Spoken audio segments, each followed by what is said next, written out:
Hello students. तो जैसा कि मैंने आपको बोला कि आज मैं आपके साथ बहुत इंपॉर्टेंट चीज डिस्कस करने वाली हूँ। वो क्या इंपॉर्टेंट है कि हम कैसे एग्जाम में प्रेजेंट करेंगे, मतलब हमारा जो आंसर है वो हम कैसे प्रेजेंट कर सकते हैं बेस्ट तरीके से कि हम मैक्स मार्क्स ग्रैब कर सके। एक एग्जामिनर का क्या थिंकिंग होती है बच्चे कि मैंने इसके मार्क्स किस तरह डिडक्ट करने हैं। मान लीजिए हमारा आंसर ही गलत है या हमने सेक्शन ही गलत कोड कर दिया तो हमारा मार्क्स वहीं पे 0 हो जाएगा। जैसे मान लीजिए कि आपने सेक्शन नंबर जो है वो गलत कर दिया तो वहीं पे आपको 0 मिलेंगे, चाहे आपकी केस स्टडी कितनी ही सही हो।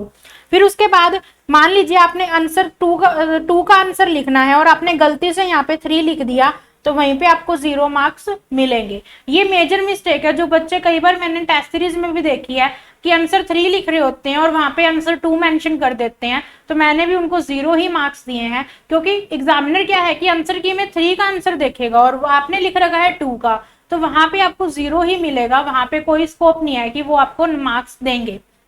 और हमेशा ध्यान रखिएगा शीट के मिड में आंसर लिखिएगा कि आंसर 2 है जो हमने लिखा है, मतलब कि हम यहाँ पे साइड में लिखते हैं, इसकी जगह आप यहाँ पे लिखिएगा बीच में। और हर एग्जाम इंस्ट्रक्शन आईसीआई की खुद एग्जाम्स को लेके कि आप कोई भी क्वेश्चन शुरू कर सकते हैं। आप 6 में से आपको 5 करने हैं, आउट ऑफ 6 में से आपको 5 करने हैं।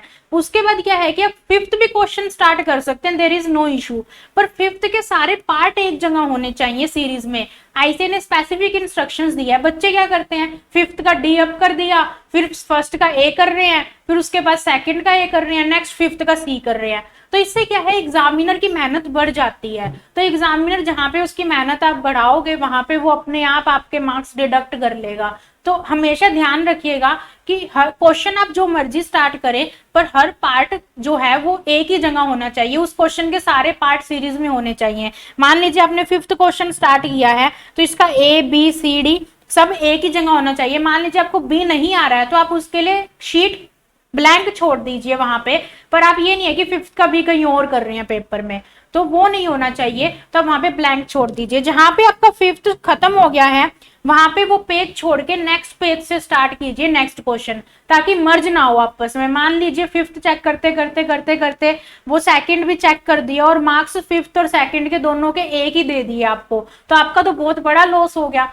तो इस वजह से आईसीए खुद बोलता है कि नेक्स्ट का आंसर नेक्स्ट पे स्टार्ट कीजिए, पार्ट एक जगह करिए पर नेक्स्ट आंसर नेक्स्ट पेज से स्टार्ट कीजिए, नेक्स्ट शीट से। और हमेशा बीच में लिखिएगा, साइड में नहीं। बीच में लिखने से एक तो आपको भी रहेगा कि आपने सही आंसर कोट किया है, आंसर नंबर, और दूसरा मिस्टेक के चांसेस बहुत कम होते हैं जो मैंने टेस्ट सीरीज में देखे हैं। अब चलते हैं नेक्स्ट, हमारी प्रेजेंटेशन कैसे होनी चाहिए। अगर हमारा आंसर ही गलत है तो वहां पे प्रेजेंटेशन कुछ नहीं करेगी। अगर हमारा आंसर बिल्कुल सही है तो वहां पे प्रेजेंटेशन मैटर करती है, क्योंकि एग्जामिनर फिर सेकंड थॉट ये लाता है कि अब मैं मार्क्स प्रेजेंटेशन के डिडक्ट कर सकता हूं। तो थ्योरी पेपर में प्रेजेंटेशन हम कैसे करें, कैसे कर सकते हैं, ध्यान से सुनिएगा। इसमें कैसे प्रेजेंटेशन होती है, एक तो केस स्टडी मिलेगी आपको पेपर में, केस स्टडी बेस्ड क्वेश्चंस आएंगे। लॉ में 90% क्वेश्चन केस स्टडी बेस्ड ही होते हैं। और एमसीक्यू में आपको कोई एक्सप्लेनेशन की जरूरत नहीं होती, ओएमआर शीट मिलेगी आपको, उस पे जस्ट आपको वही गोला फिल करना है और आपको मार्क्स मिलेंगे उस अकॉर्डिंग। सब्जेक्टिव पेपर की बात कर रही हूँ, एमसीक्यू पेपर आने के बाद में सब्जेक्टिव पेपर 70 मार्क्स का रह जाता है, तो हम इजीली 2 आवर्स में उसको कवर अप कर सकते हैं। 2 आवर्स में आपका इजीली सब्जेक्टिव पेपर हो सकता है अगर आपने ढंग से स्टार्ट किया है तो आज मैं सबसे पहले आपको बताऊंगी प्रेजेंटेशन, फिर मैं आपको नियर बाय एग्जाम में एक क्लास में बताऊंगी कि आपने क्या पहले करना है, क्या बाद में करना है, और कैसे आप अपना पेपर 10 मिनट पहले कर सकते हैं। जिस जिस अकॉर्डिंग मैं आपको बताऊंगी करने के लिए, अगर आपने उस अकॉर्डिंग पेपर सोल्व किया तो 100% आप पेपर 10 मिनट पहले कर लेंगे। तो अब आप देखिए प्रेजेंटेशन कैसे करनी है। अगर केस स्टडी आती है तो सबसे पहले आप लिखेंगे प्रोविजन ऑफ द एक्ट। जो मान लीजिए case study operation and mismanagement chapter पे है और सेक्शन 244 क्लिक हो रहा है, लिमिट बतानी है हमें, तो प्रोविजन ऑफ द एक्ट में हम क्या लिखेंगे, जो कंपनी लॉ की लैंग्वेज है। कंपनी लॉ की language is the section number, जो वो कंसेप्ट बताता है वो हम लॉ की लैंग्वेज क्या बोलते हैं, सेक्शन नंबर। ठीक है, तो आप क्या लिखेंगे, according to section 244 of companies act 2013। फिर अब बच्चे सबसे बड़ी मिस्टेक करते हैं फाइनल में होके, कंपनीज एक्ट 2013 लिखते हुए एक्ट का ए छोटा लिख देंगे, ब्लंडर मिस्टेक है। बहुत नेगेटिव जाता है रिव्यू एग्जामिनर पे, एक्ट का ए बड़ा आता है हमेशा, ठीक है। अब देखिए, according to section 244 of companies act 2013, उसके बाद आप वो कंसेप्ट समझाएंगे वो सेक्शन बोलता क्या है। ध्यान रखिएगा, जितना आप ग्राफिकल में प्रेजेंट करेंगे, जितना आप पॉइंट्स फॉर्म में प्रेजेंट करेंगे, उतना ही मार्क्स ज्यादा ग्रैब होंगे, क्योंकि एग्जामिनर का कीवर्ड्स की तरफ जल्दी ध्यान जाएगा और आपको मार्क्स उतने ज्यादा मिलेंगे। अगर आप बड़े बड़े पैराग्राफ में आंसर लिखाएंगे तो आपको नंबर नहीं मिलेंगे, क्योंकि आपके कीवर्ड्स की तरफ उसका ध्यान ही नहीं जाएगा। तो आपको पॉइंट्स ज्यादा यूज करने हैं थ्योरी में, ग्राफिकल प्रेजेंटेशन दे सकते हैं तो वहां वो भी यूज कीजिए, और जितना हो सके उतना कम में लिख के और अच्छा लिख के आइए, क्वालिटी प्रेजेंट कीजिए, ठीक है। और जो मैं प्रेजेंटेशन बता रही हूँ ना, उसमें आपका 1.5 से 2 पेज भर जाएगा इजीली। देखिए, प्रोविजन ऑफ द एक्ट, सबसे पहले आपने बताया कि कंपनी लॉ में जो ये केस स्टडी मिली है हमें, उसमें कंपनी लॉ के अंदर कौन सा सेक्शन ट्रिगर होता है। फिर उसके बाद नेक्स्ट बताएंगे हम fact of the case. Fact of the case क्या है? क्वेश्चन। क्वेश्चन को ही 2 लाइन में लिखना होता है, कि क्वेश्चन की एक समरी लिखनी होती है, इसका नंबर नहीं मिलता हमें कोई, पर ये प्रेजेंटेशन के लिए इंपॉर्टेंट है। फैक्ट ऑफ द केस में हम बताते हैं कि इस क्वेश्चन में हमें ये केस स्टडी मिली है। मान लीजिए XYZ कंपनी में इतने शेयर होल्डर अपील फाइल कर रहे हैं फॉर ऑपरेशन एंड मिसमैनेजमेंट, तो can the appeal will be admittable in the NCLT, court में क्या ये अपील एडमिटेबल होगी या नहीं होगी। तो हम ये बताएंगे फैक्ट ऑफ द केस में, 2 लाइनों का होना चाहिए, उससे ज्यादा नहीं, क्योंकि ये क्वेश्चन ही है। नेक्स्ट उसके बाद एनालिसिस, सबसे बड़ी कंफ्यूजन जो टेस्ट सीरीज में बच्चे मेरे से काफी बार पूछते हैं मैसेज करके, ओवर अटेम्प्ट करते हैं बच्चे, क्या करते हैं, वो कहते हैं मैम प्रोविजन में भी वही लिख रहे हैं, एनालिसिस में भी वही लिख रहे हैं, तो दोनों में डिफरेंस क्या है? बहुत बड़ा डिफरेंस है। प्रोविजन में हम कंपनी लॉ की लैंग्वेज लिख रहे हैं, वहां पे हम क्या लिख रहे हैं, कंपनी 240, कंपनी के जो मेंबर हैं वो 244 में अप्लाई कर सकते हैं, 100 members, 1/10 of issued share capital, 1/10 of total number of members which ever is lower. तो ये हमारा हो गया प्रोविजन। नेक्स्ट उसके बाद एनालिसिस में हम रिजल्ट बताते हैं कि कंक्लूजन क्या निकलेगा। तो एनालिसिस हमारा मेन पार्ट है आंसर का, मतलब क्रीम कह लो, आंसर का क्रीम ही वही है।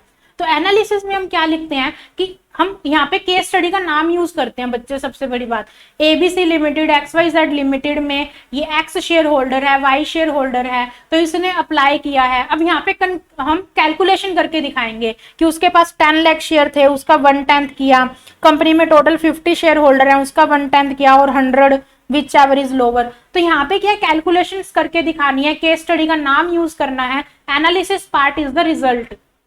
नेक्स्ट उसके बाद कंक्लूजन ड्रॉ होता है, कंक्लूजन इज 1 लाइनर। कंक्लूजन कभी भी बड़ा मत लिख के आना, कंक्लूजन हमेशा 1 लाइनर होता है। जो हम क्या करते हैं, जो हमारा क्वेश्चन है उसी की हम लाइन क्या है वो वापस से रिपीट करते हैं। क्वेश्चन में अगर ऐसे लिखा है कि एप्लीकेशन एडमिट होगी या नहीं होगी ये बताइए, तो हम ये लिखेंगे वेदर एप्लीकेशन इज एडमिसिबल और नॉट, मतलब यहाँ पे वही लैंग्वेज यूज करेंगे। तो कंक्लूजन में valid, invalid, tenable, not tenable, qualified, disqualified, correct, incorrect, तो इस तरह की लैंग्वेज यूज होती है। जो क्वेश्चन में दी हुई है वही लैंग्वेज हम कंक्लूजन में यूज करते हैं। तो इस तरह से हमारा केस स्टडी का आंसर प्रेजेंट होता है, provision of the act, fact of the case, analysis and conclusion. तो इस तरह से आपका ये पेज, ये जो आपका सेक्शन है, जो आपका आंसर है वो 1.5 से 2 पेज पे भी चला जाएगा। बेस्ट प्रेजेंटेशन है और एग्जामिनर बहुत ज्यादा इंप्रेस भी होगा और कम टाइम लगेगा। रिटन प्रैक्टिस करने से हमें आदत पड़ जाती है इस तरह से आंसर प्रेजेंट करने की। तो इस तरह से आप आंसर अपना प्रेजेंट करेंगे तो एग्जामिनर टिक टिक टिक टिक, मतलब सेक्शन नंबर सही लिखा है, अंदर का सही लिखा है, एनालिसिस देखा, कंक्लूजन देखा, मार्क्स दिया। तो 4.5, 5 में से 4.5, 4 नंबर मिलने के चांसेस बहुत ज्यादा रहते हैं। बहुत एक्यूरेट है तो इवन 5 मार्क्स भी आप ग्रैब कर सकते हैं इस तरह की प्रेजेंटेशन देके। अगर आपका आंसर सही है, प्रेजेंटेशन सही है, तो मार्क्स कटने का कहीं भी चांस नहीं रहता है थ्योरी सब्जेक्ट में, ठीक है। फिर उसके बाद अगर स्ट्रेट अवे क्वेश्चन आते हैं, अब कई बार पूछते हैं बच्चे कि मैम अगर स्ट्रेट अवे क्वेश्चन आ जाते हो तो फिर हम वो कैसे प्रेजेंट करें। मान लीजिए आपसे प्लेन वनीला कोई सेक्शन पूछ लिया, जैसे मैं हमेशा बोलती हूँ कि 219 सेक्शन पेपर में पूछ लिया जाता है रिलेटेड पार्टी इन्वेस्टिगेशन। तो मान लीजिए लिख दिया, आईसीआई का क्वेश्चन आया कि explain the section 219 of inspection inquiry investigation.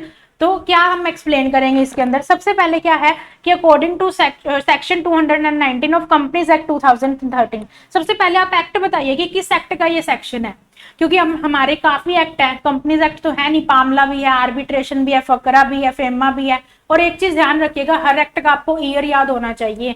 Arbitration and conciliation act लिख रहे हैं तो आगे का ईयर पता होना चाहिए, पामला लिख रहे हैं तो आगे का ईयर पता होना चाहिए। तो आप पूरे एक्ट का ईयर याद रखिएगा।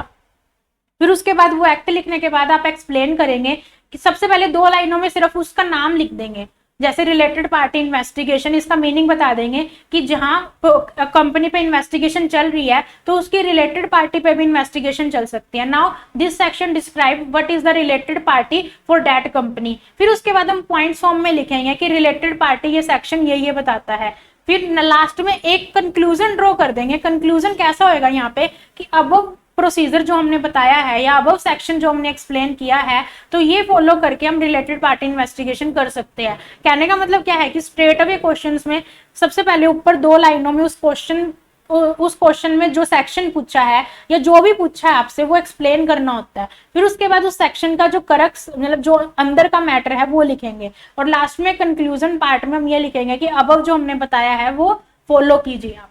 ठीक है, तो इस तरह से स्ट्रेट अवे क्वेश्चन ड्रॉ करना होता है। स्ट्रेट अवे क्वेश्चन जितना पॉइंट फॉर्म में लिख के आएंगे उतना ही अच्छा रहेगा आपके लिए। पैराग्राफ लिखेंगे तो अगेन वो थोड़ा बल्कि सा लगेगा। और जो सेक्शन नंबर होता है उसको डबल अंडरलाइन कीजिए। जो कीवर्ड है मतलब मान लीजिए whichever is lower, earlier, later, उसको अंडरलाइन कीजिए। तो अंडरलाइन करेंगे तो उस पर एग्जामिनर का फोकस जाएगा।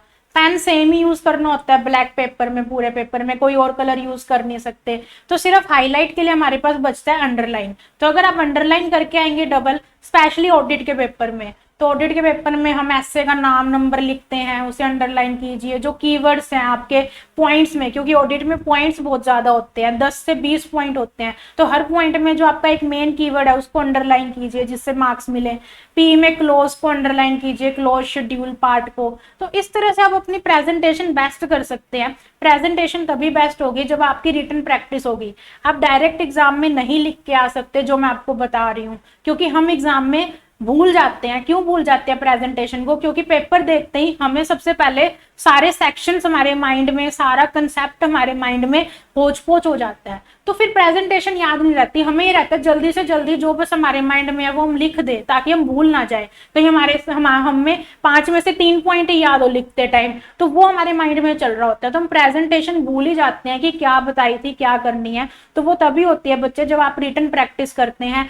एटलीस्ट आप अपने हाथ से 5 टेस्ट सोल्व कीजिए, एक 3 आवर का टेस्ट दीजिए, तभी आप पेपर में वैसी प्रेजेंटेशन कर पाएंगे जैसी मैं बोल रही हूँ। तो प्रेजेंटेशन मैटर करती है, वरना आपका क्वेश्चन अगर सही है तो वो भी 5 में से 3 या 2 मिलेंगे, पूरे नंबर नहीं मिलेंगे, वो प्रेजेंटेशन के काट लेगा एग्जामिनर। ऑफ कोर्स रिजल्ट तो कम ही आना है ना फाइनल का, सारे बच्चे तो नहीं बनते सीए, कुछ फेल भी होते हैं, तो फेल होने के रीजंस भी बहुत सारे होते हैं। तो आपको तो बेस्ट देना है अपना। तो ये थी हमारी प्रेजेंटेशन की हम थ्योरी पेपर में कैसे अपने आंसर को प्रेजेंट कर सकते हैं। और इवन एसएफएम की थ्योरी जो मैंने आपको क्लासेस प्रोवाइड कर रखी है लास्ट अटेम्प्ट में, वो जरूर करके जाइए। मैं आपको गारंटी दे सकती हूँ कि एसएफएम में जितने भी क्वेश्चन आएंगे थ्योरी के आप पेपर में लिख सकते हैं और आपको पूरे मार्क्स मिलेंगे। मेरे खुद के स्टूडेंट के 88 मार्क्स आए हैं एसएफएम में, और पिछले 2 अटेम्प्ट से हर बच्चा एग्जामिशन स्कोर कर रहा है एसएफएम में ड्यू टू थ्योरी। तो थ्योरी जरूर करके जाइए एसएफएम की, बिल्कुल प्लेन वनीला थ्योरी है, वो 4 चैप्टर आपने कर लिए, आपके 25 नंबर कहीं नहीं गए एसएफएम में। तो एसएफएम की वो थ्योरी जरूर कीजिए, बिल्कुल टिप्स पे करा देती हूँ मैं, आप वो क्लासेस देखेंगे आपको खुद पता लग जाएगा। तो आप जरूर करिएगा। बच्चों के बहुत मैसेजेस आते हैं कि मैम बहुत ज्यादा फायदेमंद है क्लासेस, तो आप लगाएंगे तो आपको भी पता लगेगा। तो आज मैंने आपको प्रेजेंटेशन बताई है। नेक्स्ट मैं आपको नियर टू एग्जाम बताऊंगी कि आपने पहले कौन सा पेपर सोल्व करना है, इधर ऑब्जेक्टिव या सब्जेक्टिव, और आप कैसे पेपर को जल्दी से जल्दी कंप्लीट कर सकते हैं। प्रेजेंटेशन तो बच्चे तभी सही होगी जब आपकी रिटन प्रैक्टिस होगी, इसमें मैं कुछ नहीं कर सकती। हाँ, कंसेप्ट स्ट्रॉन्ग तब होंगे जब आपकी मल्टीपल रिविजन्स होंगी। ठीक है, थैंक यू।